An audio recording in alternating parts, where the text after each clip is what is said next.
ప్రభుని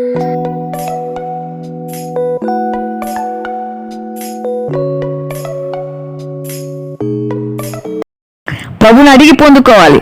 నమ్మకమైన దూత తన పంపువాని కోతకాలము మంచు చల్లదనం వంటి వాడు తన యజమానుల హృదయము తెప్పరిల్ల చేయను. మనం మాట్లాడితే ఇతరుల మనసు తెప్పరిల్లాలి. బాధలో ఉన్న వాళ్ళ బాధ కంప్లీట్గా వెళ్ళిపోవాలి. ధైర్యం చెడిన వారు ధైర్యం కలిగి ఉండాలి.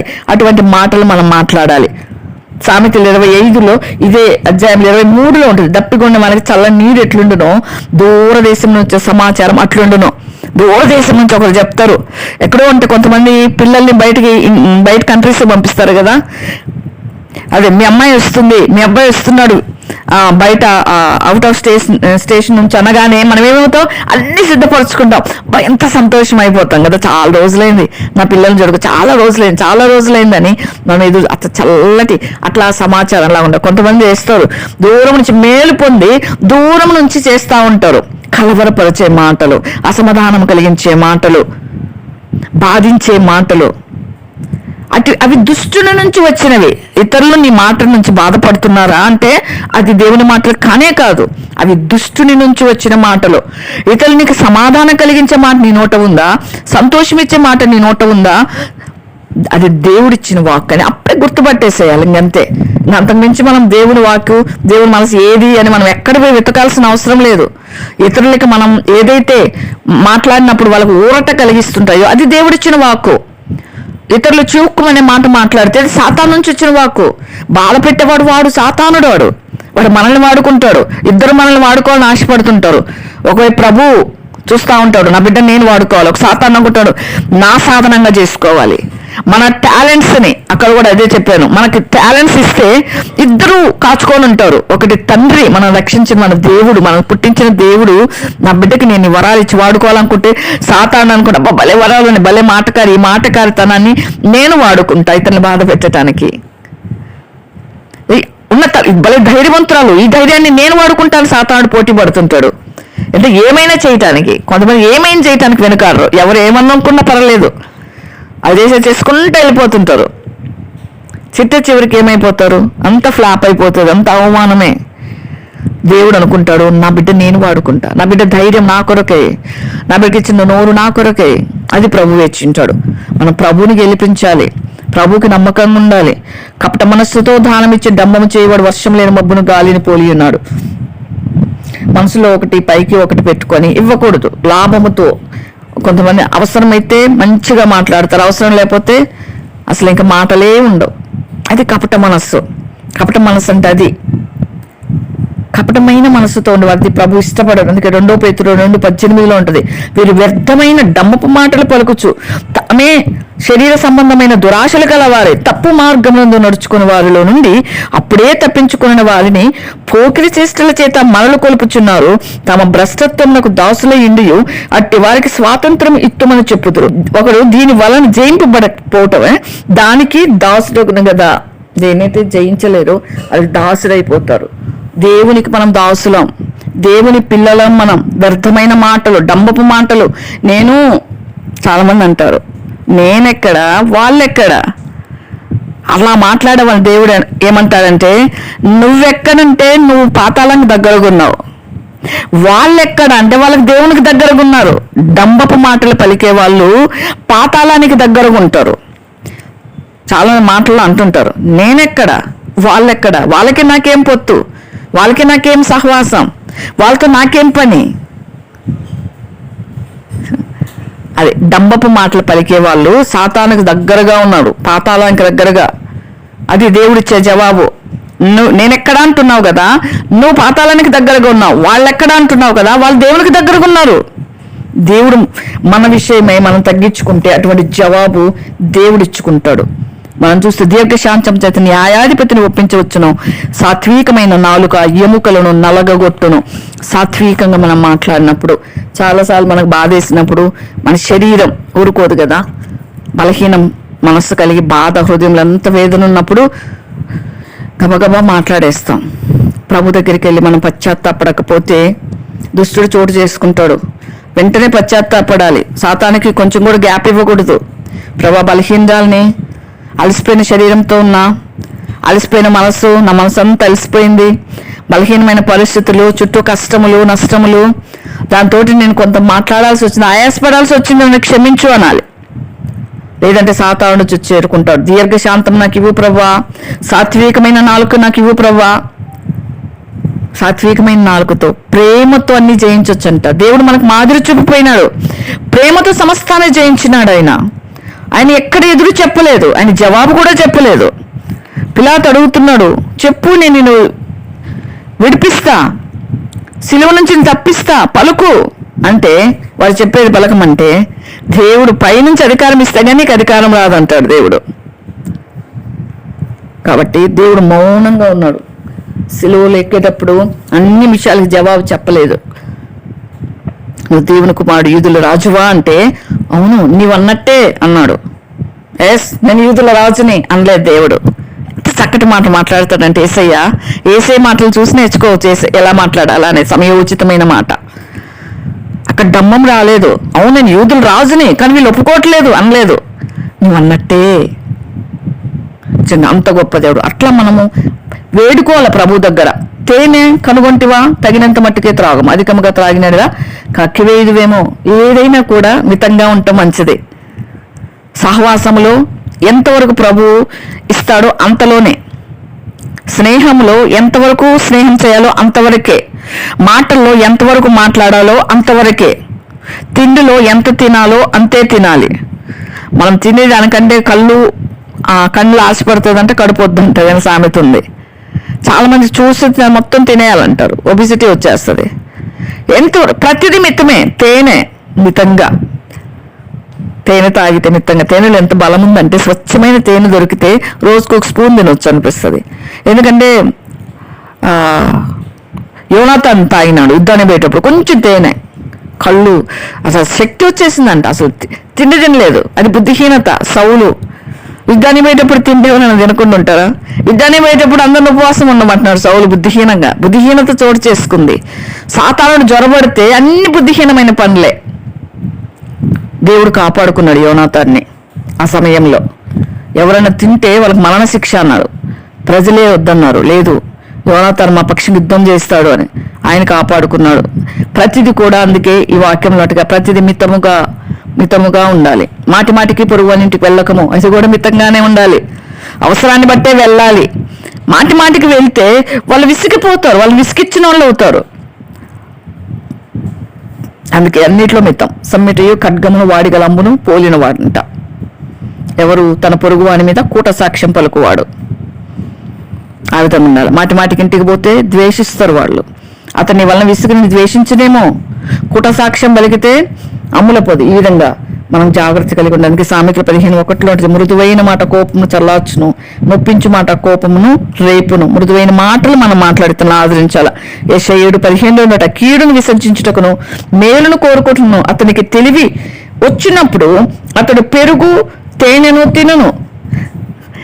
తేనె తినమన్నాడు ఇక్కడ యెషయా గారు చెప్తున్నారు. యెషయా 7:15 తెలివి వచ్చినప్పుడు, తెలివి గల్లోళ్ళు ఏది ఎప్పుడు ఎట్లా తినాలో, ఎప్పుడు ఏది తినాలో, ఎప్పుడు ఏది మాట్లాడాలో, ఎప్పుడు ఎలా ప్రవర్తించాలో తెలివి గల వానికి తెలుస్తుంది. కాబట్టి ఆ విధంగా తర్వాత మనం చూస్తే కూట సాక్ష్యం పలకకూడదు మనం. అలాగే కీర్తన 57:4 దావీదు గారు అంటారు, నా ప్రాణం సింహముల మధ్య ఉన్నది, కోపోద్రేకుల మధ్యను నేను పడుకొనుచున్నాను. వారి దంతములు శూలములు, వారి నాలుకలు వాడిగల కత్తి అంటున్నాడు. మాట్లాడితే ఎట్లా ఉండే కత్తిలాగా ఇట్లా దూసుకొని పోవాలి, అట్లా మాట్లాడతారు కొంతమంది. ఒక మాట మాట్లాడితే ఇక గిజ కొట్టుకోవాలి. అందుకే నాలుకను స్వాధీనంలో పెట్టుకోమన్నాడు. యాకోబు గారు చాలా బాగా రాసినారు 3వ అధ్యాయంలో యాకోబు పత్రికలో. నాలుక గురించి ఒక చాప్టరే రాసినారు. ప్రపంచానికి చుచ్చిపెట్టుద్దంట ఈ చిన్ని నాలుక కదా. ఎట్లా తిప్పితే అట్లా తిరుగుతూ ఉంటుంది కదా నాలుక. అందుకే చాలా పాము నాలుక అంటారు. పాము ఎప్పుడు నాలుక ఆడిస్తూ ఉంటుంది. స్నేక్ మీరు గమనించినారో లేదో, ఎప్పుడు అది నాలుకని ఇట్లా దానికి నాలుకలో కట్టు ఉంటుంది, 2 నాలుకలు. సాతానుకు అప్పగించకూడదు మన నాలుకని. దేవుని కొరకై మనం వాడాలి. ఆయన కొరకై మనం మన నాలుకను వాడుకోవాలి. శ్రమకాలంలో విశ్వాసఘాతకుని ఆశ్రయించుట విరిగిన పళ్ళతోనూ కీలు వసిలిన కాలుతోనూ సమానం. మనకు శ్రమ వచ్చినప్పుడు విశ్వాసఘాతకుని వాళ్ళకి చెప్తే వాళ్ళకి అస్సలు విశ్వాసం ఉండదు. చెప్పినా వేస్టే. చెప్పామనుకో ఇంకొంచెం కీడు అధికం చేస్తారు. నీకు మేలు చేయాలా అన్నట్లుగా వాళ్ళని. అందుకే దేవుణ్ణి ఆశ్రయించాలి. దేవుణ్ణి ఆశ్రయించి 2 తిమోతి 4:16 ఉంటుంది. నేను మొదట సమాధానము చెప్పినప్పుడు ఎవడున్న పక్షముగా నిలవలేదు, అందరూ నన్ను విడిచిపోయేది. మనము మాట్లాడినప్పుడు శ్రమకాలంలో దేవునికి మనం చెప్పుకోవాలి. ఒకవేళ విశ్వాసఘాతులకు చెప్పుకుంటే విశ్వాసఘాతకుల పరిస్థితి ఏంటంటే వారికి అది నేరముగా ఎంచబడుతుంది. నిన్ను నమ్మి నీకు చెప్పుకున్నా ఎంత పని చేసినావు, నమ్మి ఈ పని నీకు అప్పచెప్పినాను ఎంత పని చేసినావు అని బాధపడుతుంటాం కదా. అది దేవుడు అంటే వాళ్ళకి నేరముగా ఎంచుతాడంట. నమ్మకమైన వారికి దీవెనలు మెండుగా కురిపిస్తా అన్నాడు దేవుడు. మనం నమ్మకంగా ఉండాలి, నమ్మకమైన పనులు చేయాలి, మనం అన్ని విషయాల్లో నమ్మకస్తులుగా ఉండాలి. కీడు చేసిన వారికి మనం మేలు చేయాలి, కీడును విసర్జించి మేలు చేయాలి మనం. అది ప్రభు మనకు చెప్పేది. తర్వాత దుఃఖ చిత్రునికి పాటలు వినిపించేవాడు చలి దినమున పైబట్ట తీసివేయవానితోనూ సూర్యకాలం మీద చిరకపోయేవానితోనూ సమానము. దుఃఖముల బాధలో ఉన్నప్పుడు చాలా మంది వచ్చి కూర్చొని పక్క నవ్వుతా ఉంటారు. వాళ్ళ బాధలో తెలియదు. అందుకే దేవుడు అన్నాడు, దుఃఖించేవారితో దుఃఖించండి, ఏడ్చేవారితో ఏడవండి అన్నాడు మన ప్రభువారు. ఆ కీర్తనలో 37:3-4 ఉంటుంది. అచ్చట మనను ఇశ్రాయేలు ప్రజలు చెరగొని తీసుకుపోయినప్పుడు బబులోనికి వాళ్ళు ఏమంటారంటే, మీరు భలే పాటలు పాడతారంటే కదా, ఏదో ఒక పాట పాడండి అంటున్నారు. వాళ్ళ శ్రమ పెడుతూ, వాళ్ళ హింసలు పెడుతూ, వాళ్ళ చెరలోకి తీసుకుపోయి పాటలు పాడమంటే వాళ్ళకి ఎక్కడ పాటలు వస్తాయి? మనల్ని బాధించిన వారు సియోను కీర్తనలు ఒక దానిని మాకు వినిపించుడి అని మన వలన ఉల్లాసం కోరేది. అన్యుల దేశంలో యెహోవా కీర్తన మనం ఎట్లా పాడతాం? మనది కాదు దేశం, మనం శ్రమ పొందుతా ఉన్నాం, మన కష్టాల్లో ఉన్నాం, వాళ్ళు ఏం పాటలు పాడబోతున్నారు, ఎట్లా పాడుతాం? బాధల్లో ఉన్న వాళ్ళని ఓదార్చడం రాదు కొంతమందికి. బాధల్లో ఉన్న వాళ్ళ బాధ తీర్చడానికి ఫస్ట్ వాళ్ళని ఓదార్చి, వాళ్ళని ప్రేమించి, వాళ్ళు ఆదరణలోకి వచ్చి వాళ్ళు సంతోషించే సమయంలో పాటలు పాడమనాలి. అది జ్ఞానవంతుల లక్షణం. దుఃఖ చిత్ర పాటలు వినిపించటం అంతే అది. తర్వాత నీ పగవాడు ఆకలి కొంటే భోజనం పెట్టు, దప్పికొంటే దాహమిమ్ము. అది దేవుడు మనకు చెప్పినట్లు చేడు చేత మన తల మీద నిప్పులు కుప్పగా పోయేది యెహోవా అందుకు నీకు ప్రతిఫలం ఇచ్చును. వాళ్ళ మీద నిప్పులు కుప్పలుగా పడాలని చేయొద్దు. ప్రవ్వా శత్రువు ఆకలి కొంటే పెట్టమన్నావు, వాళ్ళ మీద నిప్పులు కుప్పలుగా పోయి ప్రవ్వా నేను ఇస్తున్నా అంటే అది మన మీదకి వస్తుంది. వాళ్ళ కొరకు వాళ్ళు దీవించమని మనం ప్రార్థన చేస్తూ వాళ్ళకి సహాయం చేయాలి. 21 సామెతల్లో 2:24-17 ఉంటుంది. నీ శత్రువు పడినప్పుడు సంతోషించొద్దు, వాడితో చిల్లినప్పుడు నీవు మనసులో కూడా మనం సంతోషపడకూడదు. వాళ్ళకి ఏదైనా బాధ కలిగినప్పుడు, వాళ్ళకి దుఃఖం కలిగినప్పుడు, వాళ్ళ ఆపద కలిగినప్పుడు మనం బాగైంది అనుకుంటా అట్లా అనుకోవద్దు అంటున్నాడు ప్రభువారు.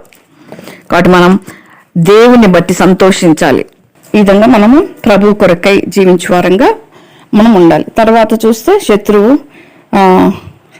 ఉత్తరపు గాలి వాన పుట్టించును, తర్వాత కొండగాని నాలుక కోప దృష్టి కలిగించును. కొండముల కోపం పుట్టిస్తారు.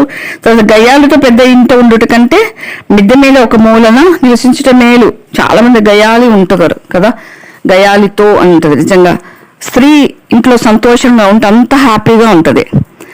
స్త్రీ ముఖం చిట్లిస్తూ ఉంటే ఇంట్లో అంత దుఃఖమే ఉంటుంది. పిల్లలు తల్లి ముఖమే చూస్తూ ఉంటారు కదా. ఇంటికి రాగానే భర్త భార్య హ్యాపీగా నన్ను ఎదుర్కొంటుందా లేదా అని చూస్తూ ఉంటారు. గయాలుతనంతో రాగానే ఉంటే ముసురు. ఇప్పుడు మన వర్షము పట్టి సన్నగా ఒక 1 వీక్ అట్లా పడతా ఉంటే మనకి విసుకొచ్చేస్తుంది కదా. ఒక 10 days లేదా 1 month అట్లే పడుతుంటే అట్లా ఉండి వాళ్ళు ఏమనుకుంటారంటే విసిగిపోయి ఎక్కడన్నా పోయి ప్రశాంతంగా కూర్చుందాం అనిపిస్తుంది వాళ్ళకి. అట్లా ఉండకూడదు అని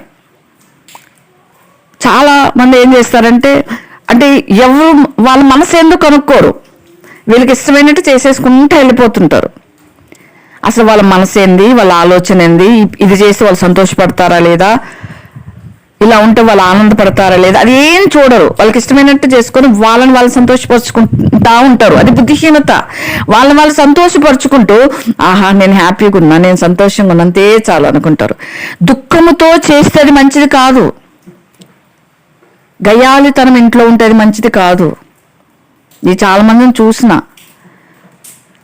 అందుకే చెప్తాను, చాలా ప్రదేశాలకు వెళ్తుంటా కాబట్టి గయాలి వాళ్ళు ఉంటారు,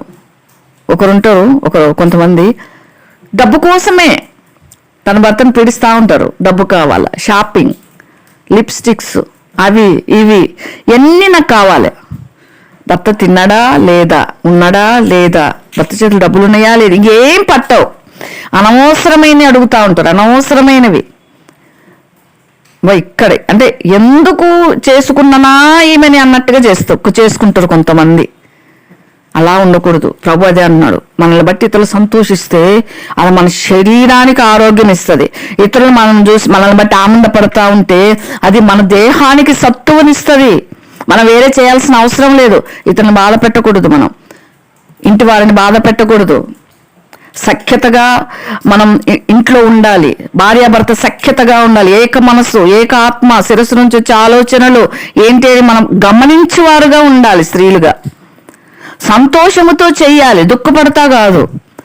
మనల్ని ఎవరినాళ్ళు తృప్తిపరుచుకుంటుంటారు. వాళ్ళకి ఏదన్నా ఇష్టమా? శక్తికి మించి ఒకరున్నారు, శక్తికి మించి బర్త్డే వస్తూ పెళ్లి చేసినట్టు. వాళ్ళకి శక్తి ఉందంటే వాళ్ళ దగ్గర వీళ్ళ దగ్గర డబ్బులు తీసుకోవటం, బర్త్డేలు చేయటం, ఏదేదో చేస్తూ ఉంటారు. ఏమన్నా ఉంటే రూపాయి ఆదాయం ఉండదు. అలాగే భర్త కెపాసిటీ ఏంది చూడరు. వాళ్ళు అడిగింది చేయాలంతే, ఏది పట్టదు. అంత బుద్ధిహీనంగా ఉంటారన్నమాట కొంతమంది. అంటే ఎక్కడికన్నా వెళ్ళిపోయి అడవిలో బతుకుదామా అన్నట్లుగా చాలామంది నాకు చెప్తున్నాను ఇవి. అంత బుద్ధిహీనులు ఉంటారు స్త్రీలు. కాబట్టి జాగ్రత్తగా ఉండాల. ఇల్లు కట్టిన స్త్రీయే, పడగొట్టిన స్త్రీయే. అందుకే హవ్వను వాడుకున్నాడు దుష్టుడైన సాతాను. ఎంత జాగ్రత్తగా ఉండాలి. మీరు ధన్యులు మా ఓటోళ్ళకంటే.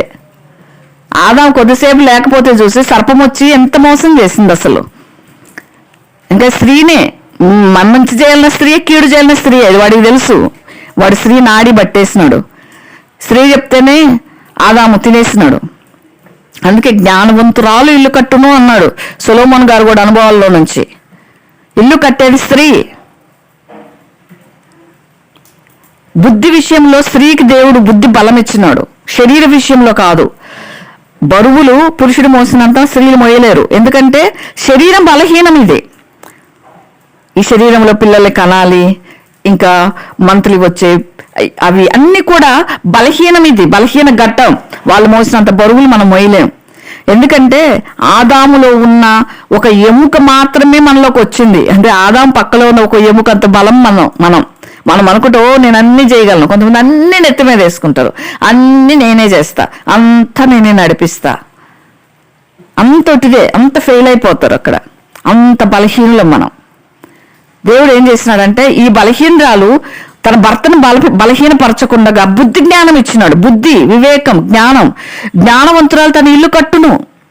ఇల్లు కట్టుకో, నేను ఈ జ్ఞానం ఇస్తున్నా. నువ్వు శరీర రీత్యా బలహీనరాలువే కానీ నీ బుద్ధి రీత్యా నువ్వు బలవంతురాలివి. నీ ఇంటి నువ్వే కట్టుకో అని ప్రభు జ్ఞానం ఇచ్చినాడు స్త్రీకి. ఆ విధంగా కట్టుకోవాలి మనం. ఇక కరెంటు లేదు కాబట్టి ముగిచేస్తున్నా, సరి కనిపించట్లేదు కూడా. నీతిమంతుడు దుష్టునికి లోబడుట సమానము. నీతిమంతుడు కలకలు చేయబడిన ఊటయు, పడిపోయిన బుగ్గయు. నీతిమంతుడు దుష్టునికి లోబడకూడదు. ఏమైనా కానీ దుష్టునికి లోబడకూడదు. దుష్టులు ఎవరో కనిపెట్టాలి. అటు ఈ విధంగా ప్రాకారం లేక పాడైపోయిన పురమెంతో తన మనస్సును అణుచుకొనలేని వాడును. అంతే, మన మనస్సునే మనం అణుచుకోలేకపోతే ఎంతమందిని అనుస్తాం? నేను అందరినీ చెప్పేస్తా, నేను చెప్పింది అందరు వింటారు, అందరికీ చెప్పొద్దు. ముందు మన మనస్సుని మనం స్వాధీనపరచుకుంటే చాలు. నాకు అంతా తెలుసు, నేను చెప్పిందే మొత్తం నడవాలి ఇంట్లో. నేను ఏ గీత గీసింది దాటొద్దు. అది బుద్ధిహీనత. అసలు ముందు మన మనసు మన మాట వింటేగా. తన మనస్సును తను అణుచుకోవాలి. మన మనస్సును మనం స్వాధీనపరుచుకుంటే అన్ని స్వాధీనంలోకి వస్తాయి. మన మనసును మనం స్వాధీనపరుచుకుంటే దేవుడు మనతో ఉంటాడు, దేవుడు మనలో ఉంటాడు. మనసు ఏది చెప్తే తినకూడదు. మనం ఎవరికి బానిస కాకూడదు. మనకు అన్ని బానిసలు అయిపోవాలి ప్రభు తప్ప. ప్రభు మన యజమానుడైతే, ప్రభు మన శిరస్సు అయితే అన్ని మన కింద ఉంటాయి. ప్రభు యజమానుడిగా లేకపోతే కోపం మనకి యజమాని, అసూయ యజమాని, ద్వేషం యజమాని, క్షమించకపోవట యజమాని, దురుసుగా మాట్లాడుట యజమాని, కీడుట చేయుట యజమాని, మేలుకు ప్రతిగా కీడు తలంచుట యజమాని, ప్రేమించకపోవట యజమాని. ఎంతమంది యజమానులు మనకు తయారవుతారంటే మనం బానిసలం, అది మనం ఎరగట్లేదు. అసలు ఎంతమంది నాయకులు ఉన్నారు మన మీద. ఎప్పుడంటే మన మనస్సును మనం అణుచుకోలేకపోతే, మన మనస్సును మన స్వాధీనంలో పెట్టుకోకపోతే, మనసుకు ఏదొస్తే అది చేయటం, ఆలోచన ఏది పుడితే అది చేసేయటం, అట్లా చేస్తే అన్నిటికీ బానిసలు అవుతాం. దుష్టత్వానికి బానిస. దుష్టత్వం మన యజమాని, చెడ్డ ఆలోచనలు మనకి యజమాని, చెడ్డ తలంపులు మనకి యజమాని, చెడ్డ స్నేహాలు మనకి యజమాని. వీళ్ళందరూ యజమానులే కూర్చుంటారు.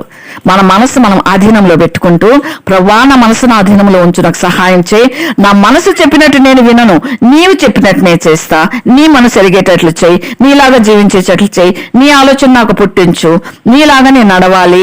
పేతురు ఆశపడినట్లుగా ప్రభువా నీలాగా నేను కూడా నడుస్తా, నేను కూడా సముద్రంలో నడుస్తా అన్నాడు. అట్లా మనం ఆశపడాలి. ప్రభువా నీలాగా నేను నడవాలనుకుంటున్నా, అది ఎంత కష్టతరమైన పరిస్థితి అయినా నీలా నేను నడుస్తా, నీలా నేను సిలువ వేయబడతా. పేతురు అన్నాడు కదా, సిలువ ఫస్ట్ తప్పించుకోవాలని పారిపోవాలని చూస్తాడు. చివరికి అంటాడు, యేసు ప్రభులాగా సిలువ వేయద్దు, నేను అర్హుడిని కాదు, నన్ను తలకిందులుగా సిలువ వేయండి అన్నాడు. నిజంగా ప్రభులాగా జీవించాలని అనేక విషయాలు కోరుకున్నాడు. బలహీనుడైన పేతురు, బొంకిన పేతురు, సిలువ కప్పగిస్తా అంటే పారిపోతున్న పేతురు తిరగాక నన్ను ఉల్టాగా సిలువ వేయండి అనేదాకొచ్చున్నాడు. పేతురు అంత ఆత్మీయంగా ఎదిగినాడు. ఎందుకంటే దేవుణ్ణి ప్రేమిస్తాడు పేతురు. కొన్ని బలహీనతలున్నా వెంటనే సెట్ అవుతాడు, వెంటనే పశ్చాత్తాపడతాడు.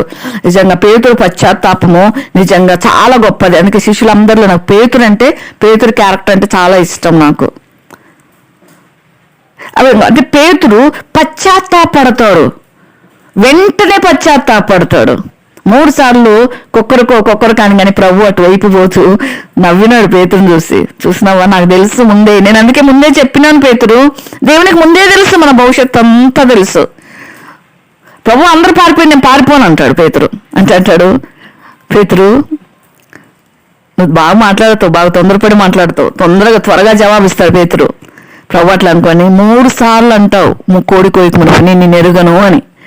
3వసారి కోడికి ప్రభుని చూసి చాటుకి వెళ్ళి ఏడ్చి పశ్చాత్తాపడ్డాడు. అది చూస్తాడు ప్రభు, పశ్చాత్తాపం. మనం అనుకుంటాం ఏది ఏమైనా నా మాట కరెక్ట్ అని నిరూపించుకోవాలా అనుకుంటాం. అది దేవునికి ఇష్టమే ఉండదు. పశ్చాత్తాపడే వాళ్ళంటే, తగ్గించుకునే వాళ్ళంటే, దీన మనసు కలిగిన వాళ్ళంటే ప్రభువుకి ఇష్టం. అప్పుడు అన్ని మనకు బానిసలు అవుతాయి. ప్రభు మన బాస్, ప్రభు ఒక్కడే మన బాస్గా ఉండాలి, ప్రభు ఒక్కడే మన యజమాని, ప్రభు ఒక్కడే మనకు తండ్రి, ప్రభు ఒక్కడే మన నాయకుడు, ప్రభు మాత్రమే మనల్ని నడిపించేవాడు. మన మనస్సు మనకు బాస్ కాదు, మన మనస్సు మనకి నేర్పించే దేవుడు కూడా. ప్రభు మనస్సు మనం కలిగి ఉంటే ప్రభు మనల్ని గైడ్ చేస్తుంటాడు. ఆ విధంగా ఉన్నట్లుగా పరిశుద్ధాత్మ దేవుడు మనకు సహాయం చేయను గాక. ఆమేన్.